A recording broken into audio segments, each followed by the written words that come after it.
Buenos días, buenas tardes, buenas noches, mis queridos alumnos. ¿Cómo les va? Una semana más en nuestro curso de Introducción a las Sagradas Escrituras. Esta semana les traemos el tema de la inspiración. Nuestro tercer tema, nuestro tercer capítulo en este ciclo 2020. Cuando uno se acerca o cuando a una persona empieza a profundizar su fe, se acerca a la fe cristiana, a la fe católica, empezará a hacerse algunas preguntas respecto a los libros de la Biblia, ¿sí? ¿En qué sentido son palabra de Dios?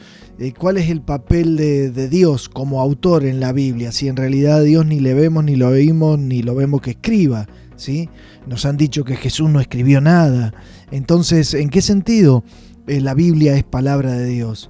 ¿En qué sentido el escritor humano ha sido inspirado por este Dios que le hace escribir sus cosas?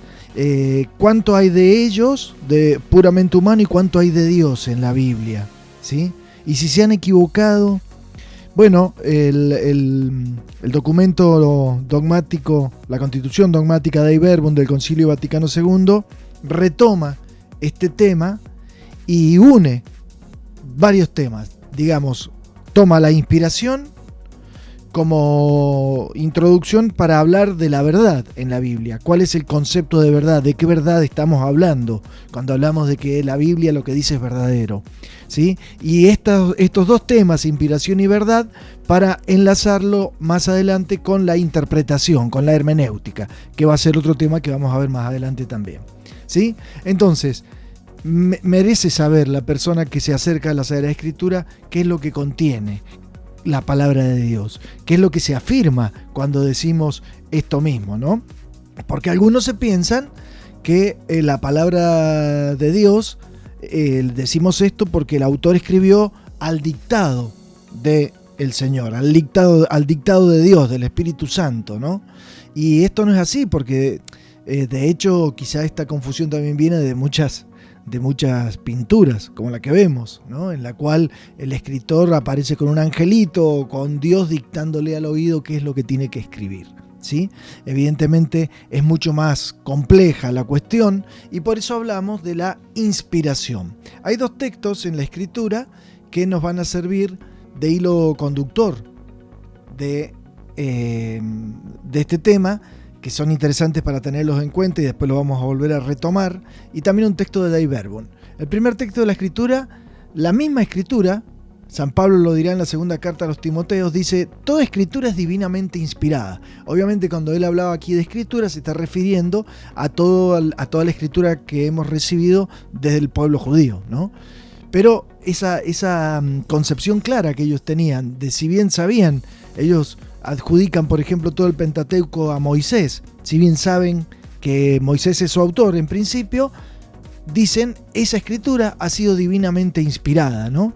Pedro también lo dirá en su segunda carta, diciendo: la profecía no ha sido jamás proferida por humana voluntad, sino que, llevados por el Espíritu Santo, hablaron los hombres de parte de Dios. ¿Sí? Entonces hay una conciencia clara de que estas palabras que encontramos en la Escritura, si bien han sido escritas o dichas por hombres, han sido dichas de parte de Dios. Entonces el autor principal es Dios. Por supuesto, Dei Verbum también nos dirá en el número 11, que es el que arranca con el capítulo referido a la inspiración divina y a la interpretación en la Sagrada Escritura. Arranca diciendo en el número 11 que la Iglesia reconoce que todos los libros de la Biblia, con todas sus partes, Antiguo Testamento, pero también Nuevo Testamento, son sagrados y canónicos. No sé si lo dijimos en las clases anteriores, canónico se refiere, se los había preguntado yo en el aula virtual. El canon es aquel listado de libros que la Iglesia considera como inspirados, ¿no? Canónico viene de canon, que significaba regla, era la regla con que se medía. Cuando algo está en regla, diríamos, es porque coincide con su regla, con su canon. Bien, esa palabra se tomó después para el conjunto de los libros inspirados. Y en cuanto dice son sagrados y canónicos, en cuanto a que han sido escritos por inspiración del Espíritu Santo y por lo tanto tienen a Dios como autor. Y así, de esa manera han sido confiados a la iglesia, ¿sí? Después en el número 19 de Verbum Domini, Benedicto XVI, que ya después al final les voy a pedir que lo lean, Benedicto XVI hace otra analogía. Yo les había preguntado sobre una analogía de la palabra de Dios que aparece unos puntos anteriores, pero en el número 19 hace otra analogía que es conocida como la analogía de la encarnación, ¿sí? Así como el verbo de Dios se hace carne por obra del Espíritu Santo en el vientre, en el seno de la Virgen María, dice así también la Sagrada Escritura nace del seno de la Iglesia, también por obra del Espíritu Santo, ¿no? Hace este paralelo de la Iglesia como madre, paralelo con María, que da a luz esta palabra. O sea, esta palabra de Dios se ha hecho escrita, se ha hecho palabra humana escrita en el seno de la Iglesia. O sea, ha sido confiado a la Iglesia, así como el Hijo de Dios fue confiado a la Virgen Santísima, ¿sí? De tal manera que entonces Dios sale al encuentro de los hombres, ¿sí? Y lo va haciendo, ya hemos visto, de modo progresivo, revelándose primero a Moisés, después a los profetas, en el mismo Jesucristo, con hechos y palabras, por la palabra y la predicación apostólica, ¿sí? Y luego quiere quedarse por escrito, el Señor quiere que su divina palabra quede por escrito, ¿sí? E interviene, escoge a hombres, les inspira a escribir y los ilumina en su inteligencia y mueve su voluntad. Pero vamos a ver qué es inspiración, una especie de, entre comillas, definición de la inspiración. ¿A qué llamamos inspiración?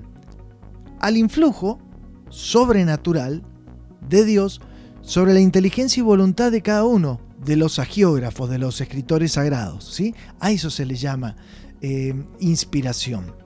O sea, Dios habló, hizo obras portentosas desde el Antiguo Testamento con su pueblo, pero también quiso que sus palabras, las palabras con las que habló a Moisés, a los profetas, las palabras de Cristo, llegaran también a todos los hombres, a todos sus hijos de todos los tiempos. Y para que llegaran con esa frescura y con ese mismo entendimiento nosotros las recibiéramos, inspiró a escritores a poner ese mensaje de salvación por escrito, ¿sí? De esa manera, ese mensaje de Dios está contenido, en cierta manera, en la Biblia, la parte escrita, ¿no es cierto? Hemos hablado de la Sagrada Tradición y estamos hablando ya de la Sagrada Escritura, esta tradición escrita, ¿sí? Como dice Dei Verbum 11, para la composición de estos libros sagrados, Dios eligió a hombres a los que hizo intervenir, ¿para qué?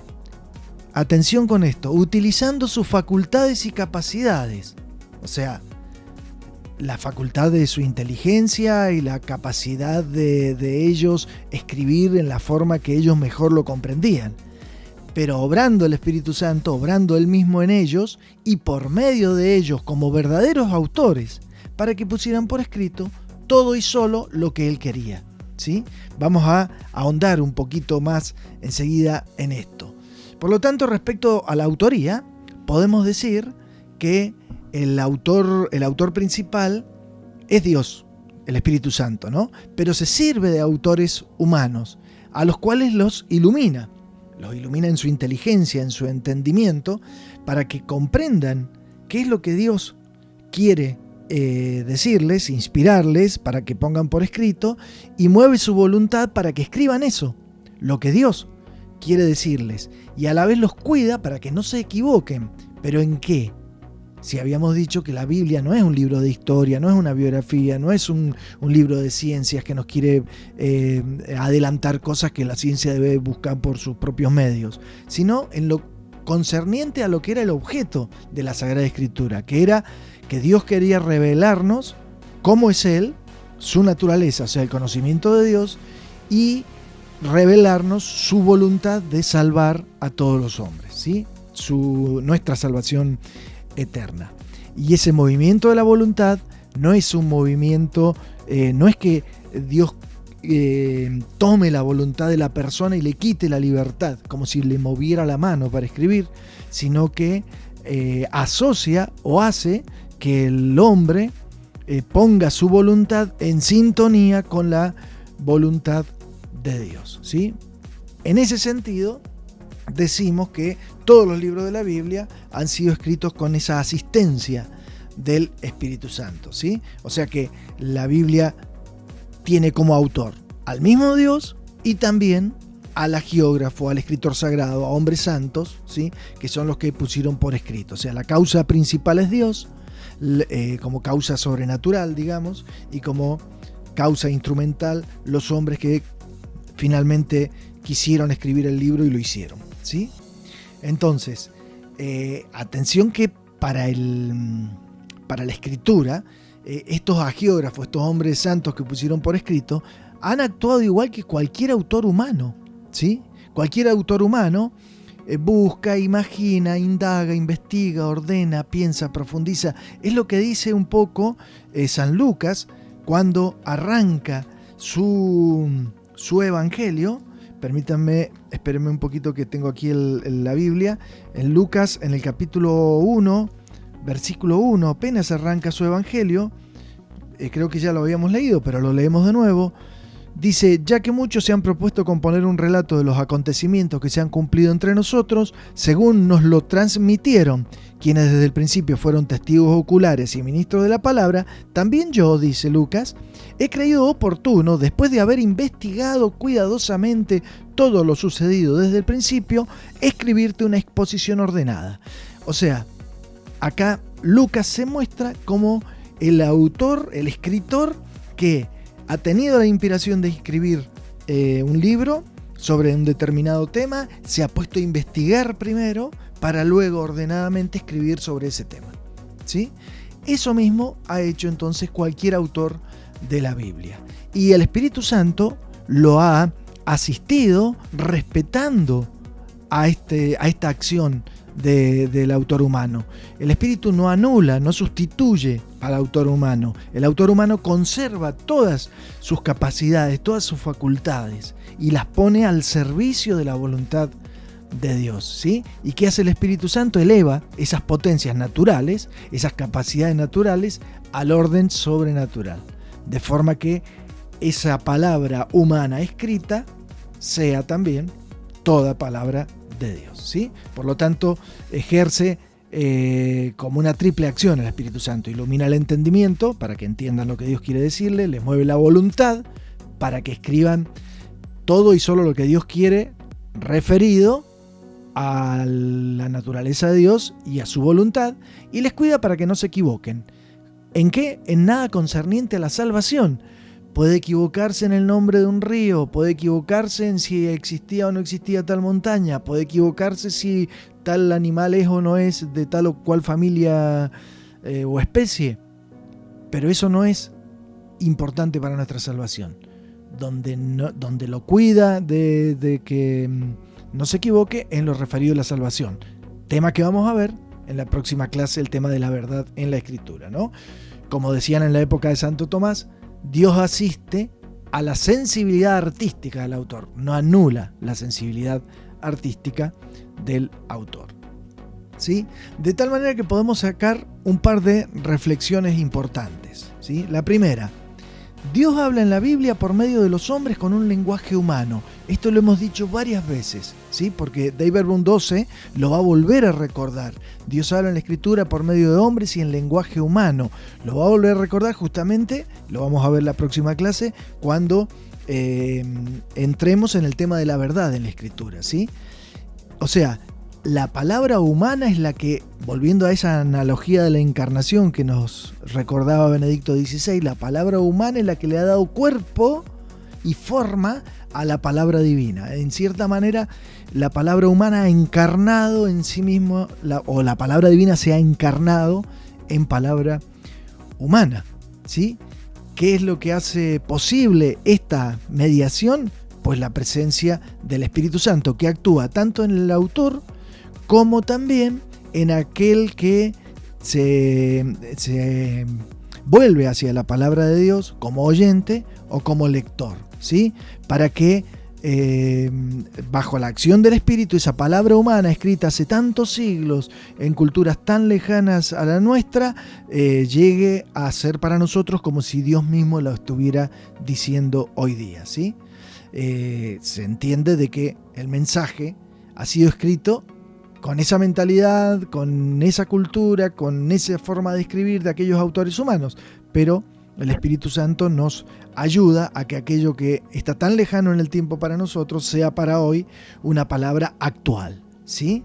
Por eso es que la Iglesia nos alerta respecto a que desconfiemos de una interpretación individual, o sea, aquella que tiene el mandato magisterial de interpretar la Sagrada Escritura, habíamos visto en la clase pasada, de interpretar la revelación en su Sagrada Tradición y en su Sagrada Escritura, es la Iglesia, ¿sí? Volviendo a la carta segunda de Pedro, dice en relación con esto, con las profecías, sepan que ninguna profecía de la Escritura puede ser interpretada por cuenta propia, ¿sí? Un poco nos alerta la Iglesia por aquella cuestión de nuestros hermanos cristianos no católicos, que ellos, como no tienen un magisterio vivo, entonces ellos sienten o piensan que el Espíritu Santo a cada uno le inspira lo que quiere decir la Escritura. Entonces tenemos 1000 interpretaciones distintas.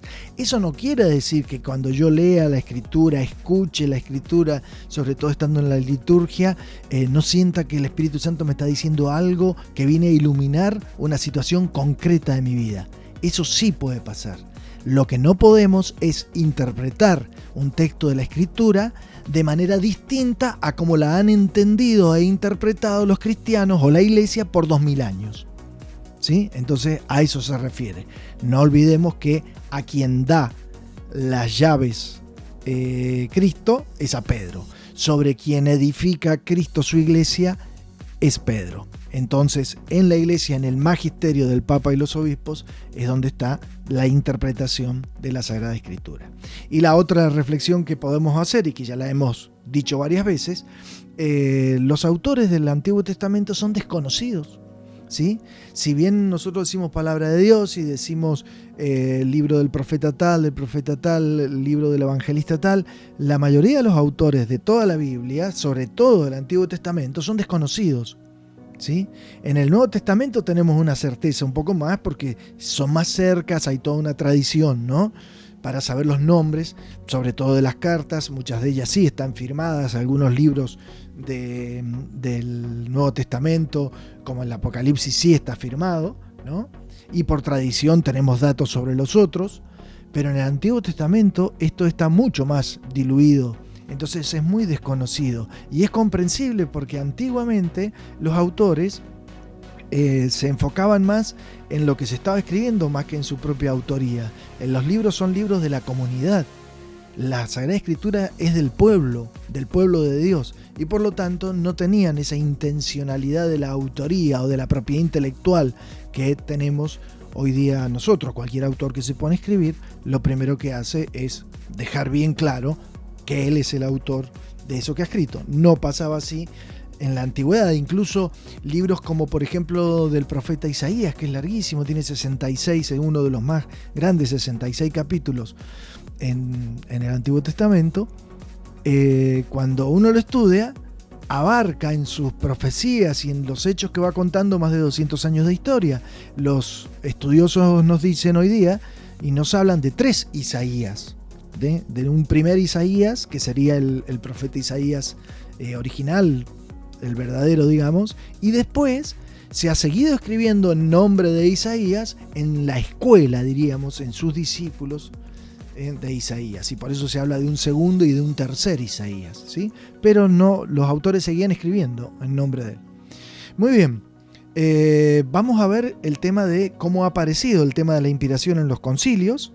Todo lo que hemos dicho es referido al Vaticano II, pero en el Concilio de Trento, si bien no se precisa cómo es la inspiración o cómo surge la inspiración, no se define, ¿no?, cómo es la inspiración ni cómo es el proceso de la inspiración, sí afirma el carácter inspirado de los libros de la Biblia, especialmente de los libros deuterocanónicos. Y esto es importante porque recordemos que el Concilio de Trento surge como respuesta a la Reforma Protestante, ¿sí? Y el protestantismo con Lutero sacan de la Biblia, como no inspirados, los libros deuterocanónicos que habían estado escritos en griego, que venían del pueblo judío pero escritos en griego. Toman el canon hebreo, diríamos, ¿no?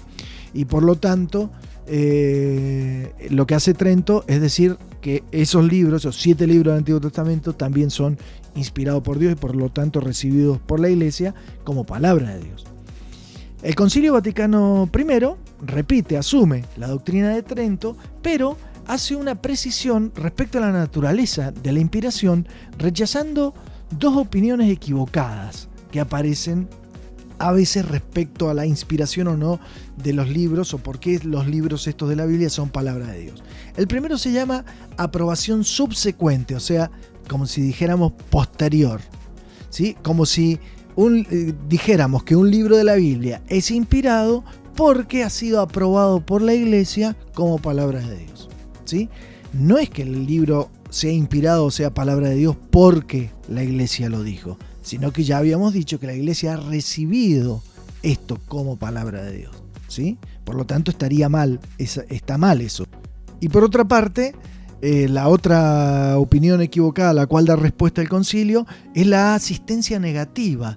¿Qué es lo que dice esto? Como que el Espíritu Santo simplemente está para que el escritor no meta la pata, diríamos, no cometa un error, ¿sí? No, el Espíritu Santo no está solo para que el escritor no se equivoque al escribir, sino que el Espíritu Santo está para inspirarle aquellas cosas que Dios quiere que transmitir a todos sus hijos de todos los tiempos. ¿Está claro? Y en el Concilio Vaticano II ya hemos visto que el documento Dei Verbum es el que aporta sobre la palabra de Dios y el número 11 específicamente es el que describe este proceso inspirativo que hemos estado hoy día viendo, ¿sí? Recordemos, por último, que la inspiración bíblica no es un dictado, ¿sí? El autor humano no está desvinculado de su tiempo, como si tuviera, no sé, un diálogo con un Dios atemporal. Entonces escribe de manera que cualquier hombre de todas las épocas lo comprende porque lo que dice no tiene nada que ver con ninguna época. No, el hombre que escribió esa escritura escribió según su época, ¿sí? Y así lo hemos recibido. Después, en la Biblia no hay fragmentos que sean solo de Dios o solo del hombre. Toda la obra es de Dios y es de hombres, ¿sí? No hay partes, ¿sí? Toda la obra completa es de Dios y es de hombre. Después, la Biblia es una obra literaria y por lo tanto le caben todas las premisas que le caben a cualquier obra literaria. O sea, tiene su momento creativo, tiene su inspiración, tiene su investigación, tiene su puesta en expresión, ¿sí? Todo eso que se hace con cualquier obra literaria también lo tiene cada libro de la Biblia. Pero todo ese proceso se produce bajo la acción, bajo el influjo, bajo la inspiración del Espíritu Santo. Muy bien, hasta aquí hemos llegado con el tema 3. ¿Qué van a leerme para la próxima clase? Van a leer, hoy no les voy a dejar preguntas, pero sí quiero que lean para que ya vayamos poniendo por un lado profundizando lo que hemos visto y por otro lado ya poniendo pasitos sobre los temas siguientes. Me van a leer el número 11 completo de la Dei Verbum, ¿sí? Porque hay una parte, hemos leído la primera mitad, faltaría la segunda mitad, y que habla justamente sobre la verdad, que es el próximo tema, y van a leer completo el número 19, que son 2 paginitas, el número 19 del documento de la exhortación Verbum Domini de Benedicto XVI, que yo ya se los había dejado en la clase anterior para descargar en PDF. Muchísimas gracias por estar ahí, muchísimas gracias por perseverar. Que Dios los bendiga y que tengan una buena semana.